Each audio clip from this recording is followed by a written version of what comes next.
एक महिला बहुत परेशान थी। वह एक बाबा के पास जाते हैं और कहते हैं कि बाबा मेरी एक समस्या है, इसका निवारण कर दीजिए। वह बाबा जब पूछता है कि आखिर तुम्हारी समस्या क्या है, तब वह बताती है कि मेरे पति जो हैं उनकी उम्र 35 से 36 साल हो गई है, लेकिन उनकी जो मर्दाना ताकत है बिल्कुल समाप्त हो गई है, खत्म हो गई है। कृपया मुझे इसका उपाय बताइए। तब वह बाबा उस जादू तंत्र मंत्र टोटका बताता है और कहता है कि अगर तुम इसको पूरी निष्ठा पूरी ईमानदारी से कर लोगी तो तुम्हारे पति की खोई हुई मर्दाना ताकत वापस आ जाएगी। लेकिन तुम्हें इसके लिए एक और कार्य करना पड़ेगा, तुम्हें एक बच्ची की बलि देनी पड़ेगी।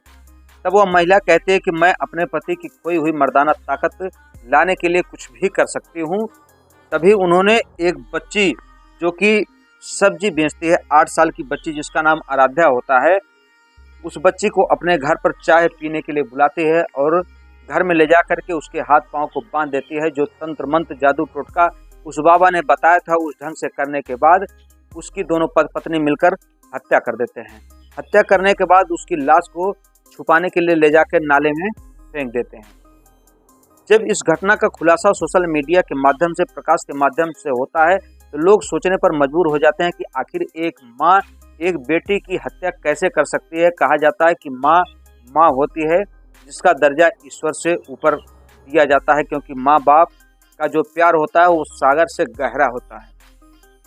दोस्तों, तभी जब उस महिला को पुलिस की टीम पकड़ती है तो वह महिला एक चौंकाने वाला राज खोलती है, जिसे सुनने के बाद आप भी दंग रह जाएंगे, चकित हो जाएंगे। तो आइए जानते हैं पूरी घटना शुरू से लेकर आखिर तक। नमस्कार, प्रणाम, मैं मोनू भारद्वाज हृदय तल की गहराइयों से आपका हार्दिक स्वागत करता हूं। दोस्तों, अगर आप हमारे चैनल पर नए विजिट कर रहे हैं तो चैनल को सब्सक्राइब करें, दोस्तों में शेयर करें और कमेंट बॉक्स में अपनी राय अवश्य भेजें। तो आइए जानते हैं कहानी विस्तार से। आज की जो सच्ची घटना मैं आपको लेकर आया हूँ, यह घटना है लखनऊ के दुबग्गा थाना की। बात कर रहा हूँ 2 जनवरी 2025 की शाम लगभग 3:30 से 4 बजे का वाकया है। एक बच्ची जिसका नाम आराध्या है, पिता का नाम छोटेलाल और माता का नाम सीमा। बच्ची अपने सर पर टोकरी में सब्जी लेकर घर घर जाती है और जो उधर के आस पड़ोस इलाके के लोग हैं उसमें सब्जी बेचने का कार्य करती है। इस तरीके से वह बच्ची अपने परिवार का भरण पोषण करती है। लेकिन 2 जनवरी की शाम को वो जो महिला होती है जिसके पति की खोई हुई मर्दाना ताकत पाने के लिए वह उस बच्ची को अपने घर पर बुलाती है, जिसका नाम जुगनू पंडित, उसके पति का नाम सोनू पंडित है। उस बच्ची को कहती है कि बेटा तुम बहुत काम करते हो, आओ तुम्हें मैं अपने घर पर चाय पिलाती हूँ। उस बच्ची को घर में प्यार से बुलाया जाता है, उसके हाथ पांव को बांध दिया जाता है। बांधने के बाद उसको कई दिनों तक भूखा रखा जाता है, प्यासा रखा जाता है। उसके साथ जिस विधि से उस बाबा ने बताया सा तंत्र मंत्र विद्या टोटका किया जाता है।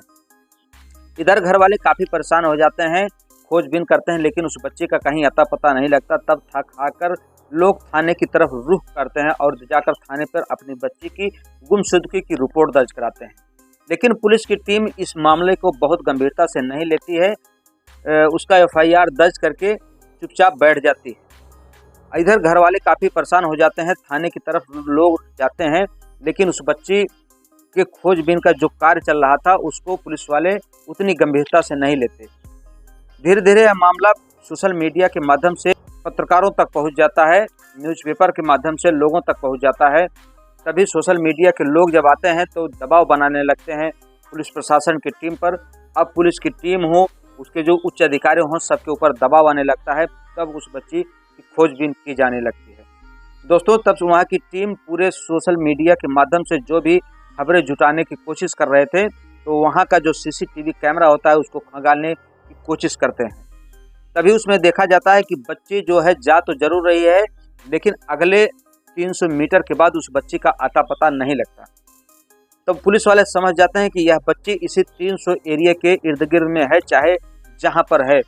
तो उसमें एक CCTV कैमरे में देखा जाता है कि जो सोनू पंडित है वह रात के अंधेरे में टोकरी लेके जाता है, लेकिन फिर कुछ ही देर के बाद वापस आ जाता है। पुलिस की टीम तुरंत सोनू पंडित को गिरफ्तार करते हुए उससे पूछताछ करती है, तो वह बताता है दरअसल मैं राजस्थान का रहने वाला हूं और मैं चूड़ी बेचने का काम करता हूं। मैं इसी सिलसिले से गया हुआ था, लेकिन फिर मेरा काम नहीं बना, इस नाते मैं वापस आ गया। दोस्तों, फिर पुलिस सोनू पंडित को छोड़ देती है। फिर अगले दिन पुलिस की टीम अपने तरीके से जांच पड़ताल शुरू करती है। इधर सोनू पंडित जो है इस चीज़ को लेकर के घबरा जाता है और उसे ऐसा प्रतीत होता है कि पुलिस की टीम मुझे दोबारा फिर गिरफ्तार कर सकती है। पुलिस की टीम फिर सोनू पंडित के पास जाती है, उसको गिरफ्तार करती है।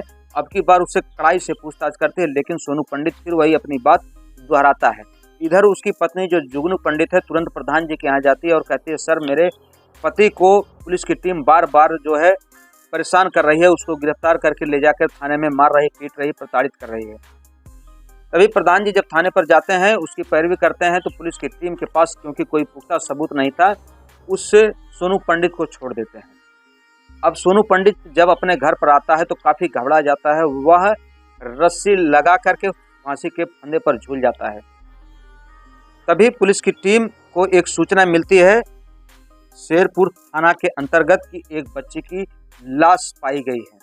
पुलिस की टीम जब उस बच्ची को लाकर देखती है, उसके माता पिता को बुलाती है, तब देखती है कि उसके भी हाथ पांव रस्सी से बंधे हैं, जिस रस्सी से सोनू पंडित आत्महत्या किया हुआ था। तुरंत से उस बच्ची के माता पिता को बुलाया जाता है। माता पिता को पहचानने के लिए तो उसके माता पिता कहते हैं कि यह हमारी बच्ची की ही लाश है। रोने लगते हैं दहाड़े मार मार के, क्योंकि एक बच्ची जो उनके कंधों पर पूरी जिम्मेदारी थी, जो कि सब्जी बेच करके अपने माता पिता का भरण पोषण कर रही थी। दोस्तों, पुलिस की टीम तुरंत जुगनू पंडित जो कि सोनू पंडित की पत्नी है, तुरंत उसको गिरफ्तार करती है और पूछताछ के लिए थाने लेकर आती है। तब वह महिला काफ़ी देर तक इधर उधर की बातें करती है, लेकिन अंततः वह टूट जाती है।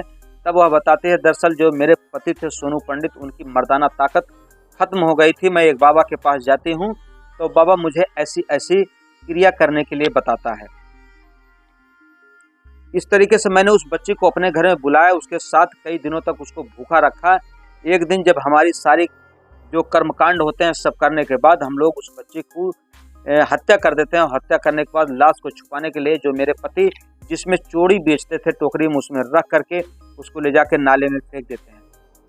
इधर पुलिस की टीम जब इस महिला की पूरी बात सुनती है, तुरंत उस बाबा को गिरफ्तार करने के लिए दबिश दी जाती है।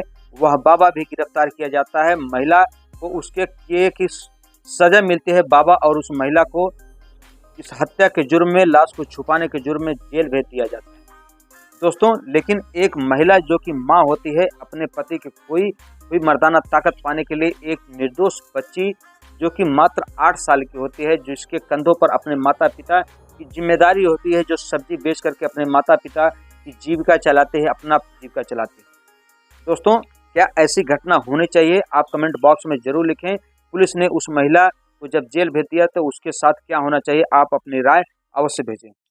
दोस्तों, हमारी कहानी कहने का उद्देश्य किसी के दिल को ठेस पहुंचाना नहीं, बल्कि आपको सतर्क करना, आपको जागृत करना है। मिलते हैं हम आपसे किसी अगले वीडियो में, तब तक के लिए आप अपना ख्याल रखें। जय हिंद, जय भारत, हर हर महादेव।